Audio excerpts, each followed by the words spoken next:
I am so glad you are here for Magical Tuesday. I brought our guide sheet in from the store floor to talk about how adding color adds a little extra punch, a little extra energy to your magical workings. So, how would you use color? If you're using candles, you can choose the candle color you think is the most appropriate. Candle holders can be the same or a different color if you want a little extra. If you have an altar cloth that you're doing, if there's like a table or an altar you're doing this on, adding an altar cloth can be another way of adding color in. If you're doing not magic, choosing the color of cord specifically for what you need is perfect. I have this list that we put out. It's on display on the store floor to help people when they're choosing candles for magical workings decide what color candle they want to get. I don't completely agree with this list. I didn't make it, and I don't know that I ever would have completely agreed with it, which brings me to a really important point.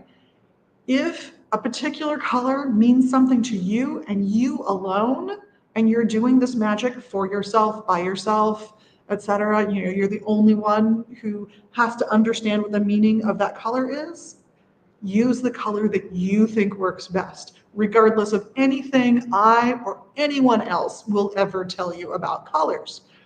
I think there are some universals in there, but there's also a lot of flexibility. One of my favorite examples is that I'm in America, and for a very long time in the United States, all money was predominantly green. It was all of it. They were called greenbacks at one point in time.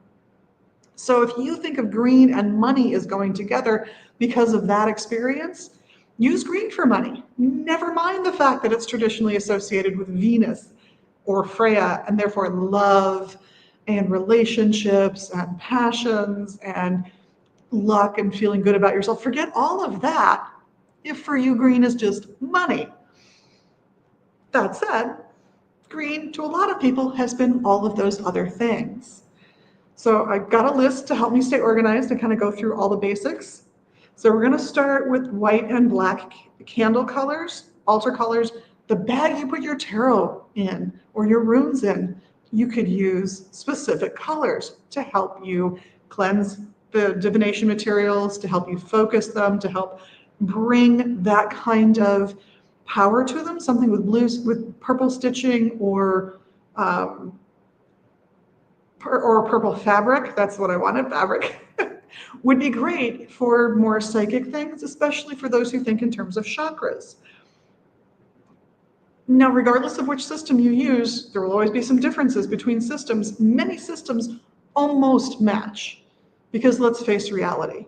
Red and is equated to fire, is equated to hot, is equated to explosiveness, energy, and it will always therefore be associated by most people, most places in the world, with adding a little extra energy to your magical workings.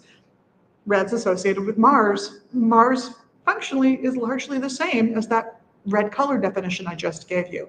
So for example, let's say you want to supercharge your magic and you're going to be using a candle. You've got your perfect color picked out. It's beautiful. It's fabulous. But you want to kick it up a notch. You want to add a little extra. Pick a red candle holder or a red altar cloth so that that's the basis of the work, and the energy that you're sending is focused by the color of the candle, right? So I'm sorry, we were going to do white and black. Sorry, white. White, I think tranquility, calmness, the ability to have integrity. Black's been associated, one of those colors that's been associated with the planet Saturn for a long time. And I love Saturn because for a very long time, Saturn was the last known planet of our galaxy. So it represented boundaries. It represented going out to the end of the journey. End of the journey could mean that it was now time for quiet reflection, contemplation. One of the things that's been associated with Saturn historically is the career of being a clergy member. The premise of that being that you're going to spend a lot of time praying, meditating, things along those lines. But think of it as also boundary setting. It is the last part of your known universe. So black is always about saying, not in my house, you don't. Take that energy elsewhere. So it's used to absorb negative energy, to draw it away. It's used to set boundaries against negative energy. It's a great resource. We're gonna have to get into colors again next week because I'm over time. But this gets you started, hopefully. And we've got our little fabulous color key, and I would be happy to debate anybody with what's on this so that I can share with you, as I will in the coming weeks, what I love about this list and what I disagree with.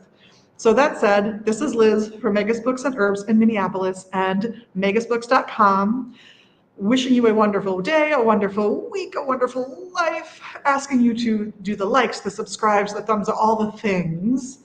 And we will see you tomorrow for the big live. Blessed be.